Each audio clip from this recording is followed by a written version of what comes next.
sanad kaliya ayuu madaxweyne noqday isagoo noqday madaxweynihii ugu horeeyay ee si dimuqraadi loo soo doorto taariikhda dalka Masar. Bismillahir Rahmanir Rahim. أقسم بالله العظيم أن أحافظ مخلصا على النظام الجمهوري وأن أحترم الدستور والقانون وأن أرعى مصالح الشعب رعاية كاملة وأن أحافظ على استقلال الوطن وسلامة أراضيه.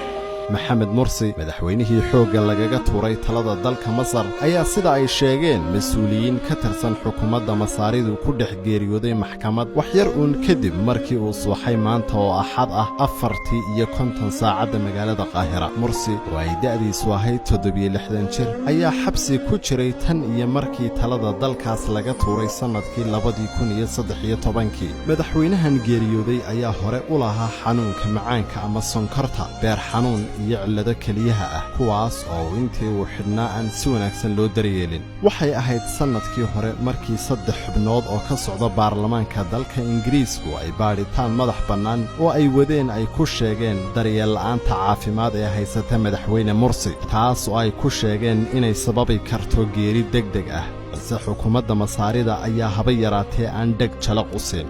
Mursi ayaa dhashay bishii August sanadkii 1951 isagoo noqday madaxweynihii shanaad ee Masar soo mara. waxbarashada wuxuu bilaabay isagoo da'yar. aabihii oo beeroole ahaa ayaa ku sii qaadi jiray dhabarka dameer ay lahaayeen si uu iskuulka u gaarsiiyo. wuxuu yimid caasimadda dalka ee Qaahira isagoo galay jaamacadda Qaahira gaar ahaan kulliyadda injineerinka. madaxweynaha geeriyooday ayaa dhammaystay shaqadiisa qaranka isagoo ka howlgalay qaybta dagaalka kiimikada ee ciidamada Masaarida. Mursi ayaa sanadihii 80kii shahaadooyin kala duwan ka qaatay jaamacado ku yaala dalka Mareykanka, gaar ahaan jaamacadda University of Southern California. intii uu ku sugnaa Mareykanka, Mursi wuxuu kaaliye professor ka noqday jaamacadda caanka ah ee California State University, isagoo sidoo kale ka soo shaqeeyay wakaaladda hawada iyo cirbixiyeennada u qaabilsan Mareykanka ee NASA. shaqadaasi oo uu iska casilay isagoo ku soo noqday dalkiisii hooyo. noloshiisa siyaasadda ayuu soo bilaabay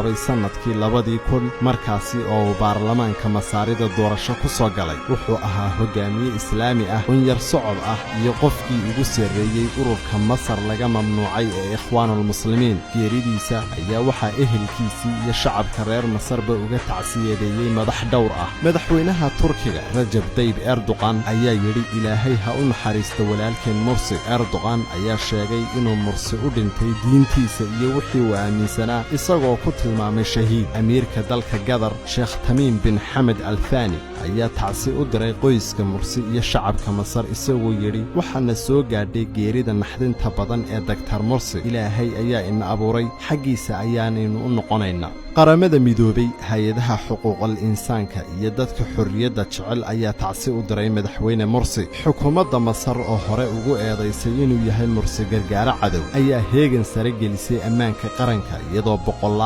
boqolaal biliis ah ku daadisay wadooyinka magaalooyinka waaweyn ee dalka Masar. xubno Ikhwaanul Muslimiin ka tirsan ayaa war ay soo saareen ku sheegay in la dilay Mursi. Axmed Maxamuud Yuusuf, telefishinka Saab, Hargeysa.